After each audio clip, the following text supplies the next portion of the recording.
Hey guys, this is Jeff, and I'm going to go over how to get the artwork ready for the 8-foot diameter by 36-inch tall circle trade show hanging sign. And so to start off with, what I'm going to do is I'm actually going to take the template here and I'm just going to drag it into Photoshop. And so as this opens, this is actually going to be the full-size layout. So if you could just envision this as being as it gets printed out, being the fabric that wraps all the way around the outside of the frame.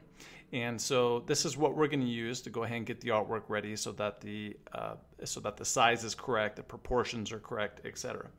And so as we design right on top of the template, just keep it as its own separate layer. So over here on the right hand side, as you begin adding everything in, just keep the template by itself, because when you're all done, you're either going to hide it or you're just going to delete it altogether. And I'll show you that in a little bit. Couple things though, make sure that it's in CMYK mode. So as you open it, make sure it opens in CMYK, which is shown right here. And if it doesn't, for some reason, you can go ahead and go to image mode and make sure that CMYK is selected. The other thing is you want to make sure that the resolution is set to 125 dpi. So you can go to image size, and you can see here under resolution, it's already at 125 dpi, which is correct for this large format printing. So now you're ready to go ahead and get started, and you can do that by just going to File and Place, and you can browse your computer for your logos or any other design elements that you want to add to this. And if I click on it, I have my logo right here, and it's vectored. It's in Adobe Illustrator, and that's important to point out because you'll see that it opens, and it opens very small. So my logo is really little, and I need to scale it because this is going to be a big print, right? So in order to do that, it's nice to have a vectored logo that will allow you to scale it without it becoming pixelated. So if you don't have it, ask your graphic designer for it and they'll have it. And it's usually in Adobe Illustrator or a .eps, or even sometimes a PDF will be vectored, but you'll want to check on that because sometimes it depends. So as I scale it here, I want to press and hold down Shift and grab a corner, and that way it constrains proportions and allows me to go ahead and scale it. And so I'll just grab the bottom corner here, holding down Shift, and I can go ahead and scale it down this way. And so what this allows me to do is it allows me to size the logo so that I can see what looks good, what size looks good. And I'll just go ahead and drag it over to the left-hand side here. I want it to be a little bit bigger. So right about there.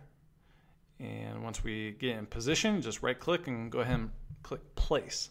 So here we can see under the layers, we've added our first logo, but we want to add a second one and have it repeat around the outside. So I just right click on the logo layer and I go to duplicate layer, click OK, and I use the move tool, and now I can just move it over. So there's our two logos. It's going to be repeated twice going all the way around. For a circle, it really is undetermined how many times it's going to go around. It really just depends on what looks good or what you want. It being repeated 3 times going around is pretty common for a circle, but there's no set way of doing it. Oftentimes it really depends on your logo, right? Because this one is really wide, but it's not very tall. And so just look at your logo. If it looks like maybe 3 times going around or 4 times, whatever looks good, that's what you can go with. All right, so at this point we want to zoom in, take a close look at the resolution, and we can do that by zooming all the way in. And on the ruler bar here's 148 inches, here's 149. Now if I put my fingers up to the screen there, that's about 1 inch in real life. And this gives me a really good representation of how it's actually going to print out. So if it looks good zoomed in like this, then chances are it's going to look great. And so we can use the navigator tool to zoom around and look at it carefully. And so since it looks good, we can go ahead and press Control and minus or Command and minus on a Mac, and you can just zoom all the way out. So now we're ready to go ahead and save a copy of the working layered file, and this is going to be a file that you can revert back to in case you need to make any changes now or any changes in the future. So you'll simply be able to save that as a Photoshop document, and now you're ready to go ahead and save the actual print ready file, the one you're going to upload. And you can do that by taking the step of deleting the template. So you can see here's the template. We can just drag it into the trash can, or you can hide it. And now we're just left with our artwork.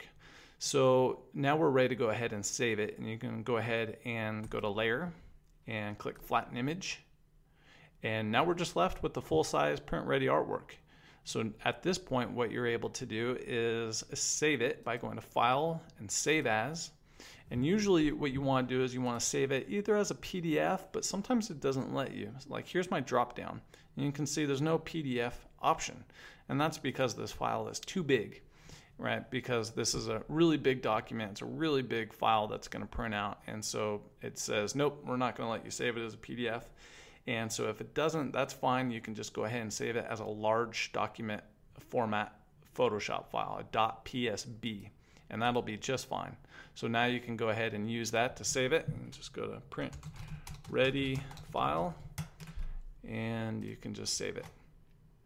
You can save the name of whatever you want, but that's going to be the right type of document. A large Photoshop file will work great. Just make sure you delete that template layer, and that's it.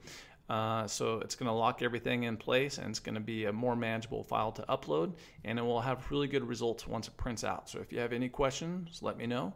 Check the notes below, and give me a like if you like it. Thanks.